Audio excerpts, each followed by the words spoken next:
Welcome back. We're moving right along here. Got the head laid onto the engine. Got the exhaust manifold on. I installed that to the head before I put the head in. I thought it would be easier, and it was. But it does make the head really heavy. This wound up being a two-person job getting this thing in here with my aging lower vertebrae. So if you're doing this at home, you might want to think about having a helper. But got to put the head bolts in, get those tightened down. Important note on these that the shop manual says that there's a couple head bolts that apparently go through water passages. So you're going to need some sealant for that. We're going to use Permatex number 2 on the recommendation of a mechanic friend. And also on the one of the thermostat housing bolts also goes right into the water jacket area there, so we're going to put that there too. So I don't have that in yet.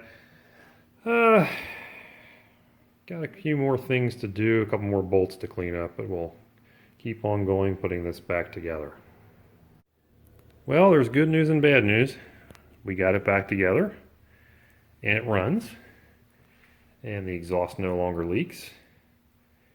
There are some unrelated oil leaks, but nothing from the top up. But unfortunately, the carburetor is still not working properly. It is basically dumping fuel in and pretty much flooding it out. I don't believe it's the float or the seat. I think it's something else, so it's got to come off again. It doesn't cost me anything to tinker with it some more and see if I can figure out what its problem is. But we might wind up having to replace this. As you may recall in the earlier videos, it was pretty bad shape previously with the accelerator pump rod was seized in there really tight. So I got it loose, but I'm concerned that that might still be a problem. So it's got to come off again. See if we can do anything with it. Worst case is we can try a Chinesium carburetor from eBay. You go for around 100, 125 bucks, I think, somewhere in there. But our brand new exhaust manifold is functioning beautifully. Got the new battery cables in. Have to still do the battery tray, hence the temporary hold in. And got the coolant in for the winter. New alternator belts on there. So I'm going to go back to the working on the carb, and I'll report back when I know more. Well, one problem we found already is, remember this was rebuilt by the previous owner. So this is still new and it's flexible. I checked, I had 2 of the old ones still and they're rock hard, so they're junk, but this is actually torn. As I was getting a leak at the base of the carburetor, and I couldn't figure out where the gas was coming from, but it was coming from this. You can see there, it's actually separated. Brand new, or almost new part. So you can see it better on this side. Let me find it here. Try to look at this through a camera while I'm doing this, but yeah, if I can roll this rubber back, it's actually split right there. So the gas is coming in on this side and it's leaking past, and then it's just dripping out the seam. So much for that rebuild kit. Junk.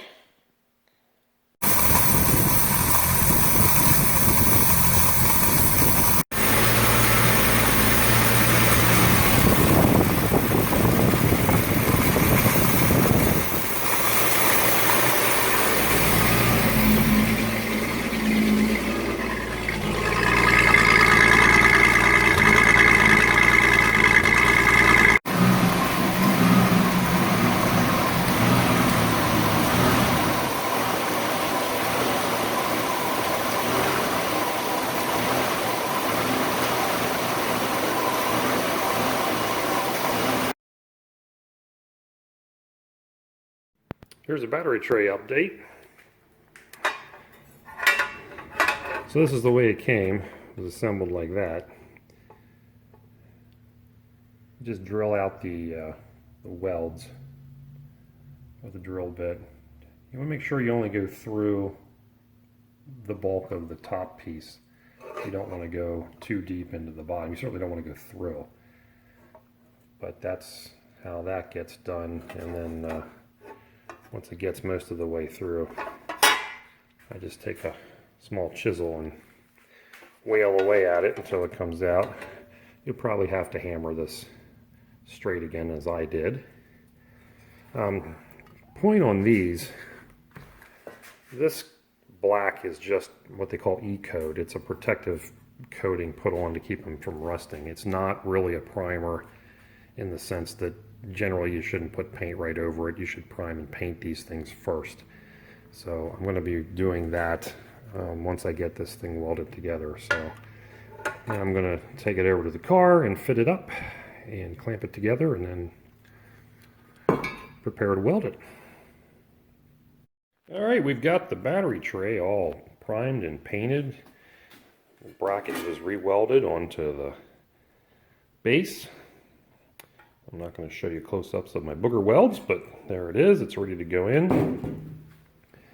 I got some, now let's go show you.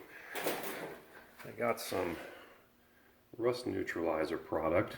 Now this probably isn't the best product you can buy, but it does the job. For little areas it's perfectly fine. It's about 10 bucks at the local hardware store. And then treated that, and then also put paint on it on top of that because it's a paintable material once you're done converting the rust.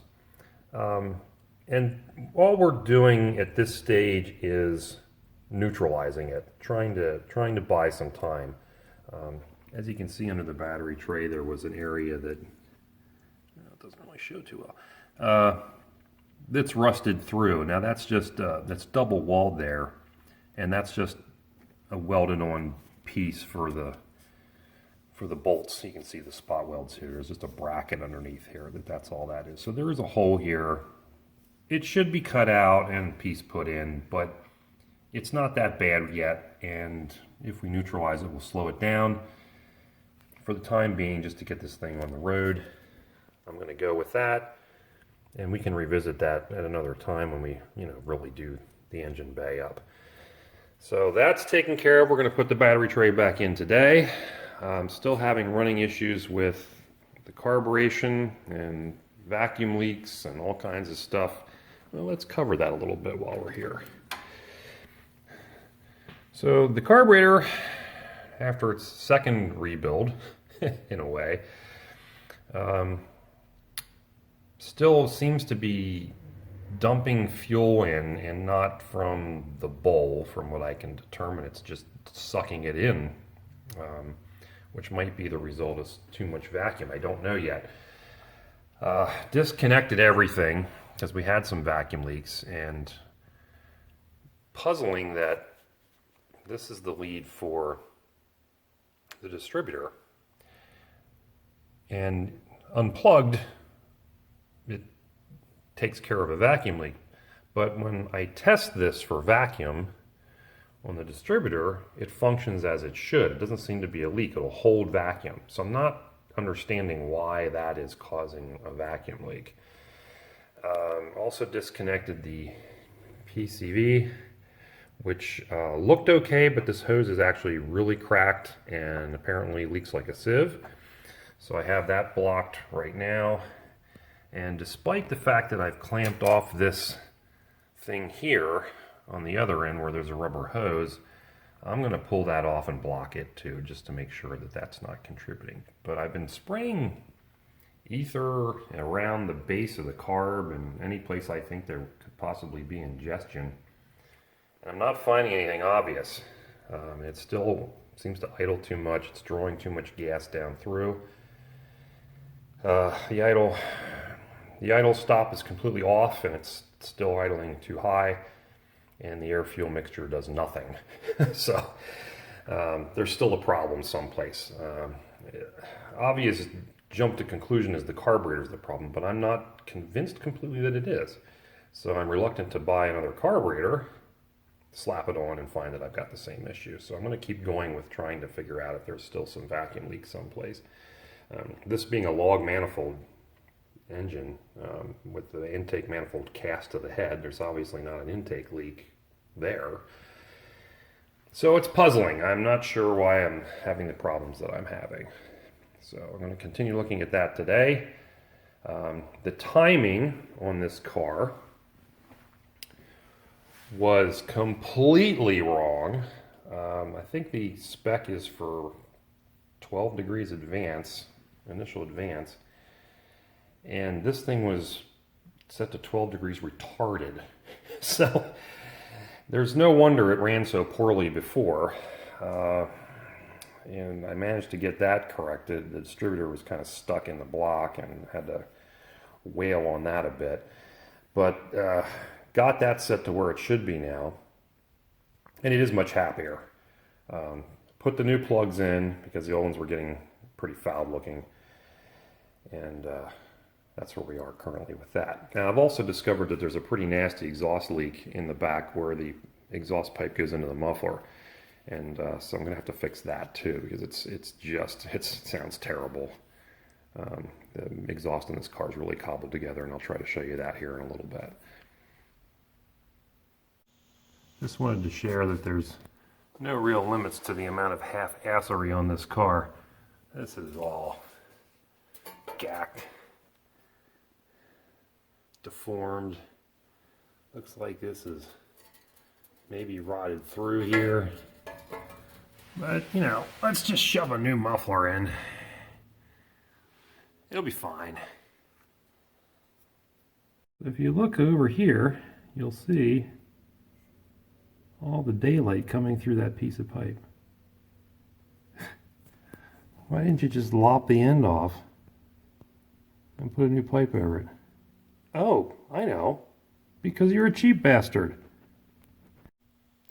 I mean, do you think we had an exhaust leak problem?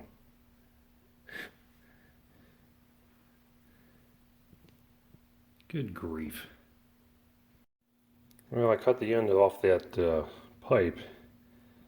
I mean, look at this giant hole in this thing. I mean, it was leaking like a sieve. I don't know why you wouldn't have just cut that off and put a sleeve on it like I'm going to. Well, here's the final iteration of the ghetto repair on the rear muffler. It's not something I wanted to do, but it's the solution for now. It'll keep it from leaking and causing problems, at least in the interim. I couldn't get a single adapter to go from the pipe size to the muffler size. If it was me doing this, I would not have purchased this muffler. I would have bought something that actually fit, but here you go.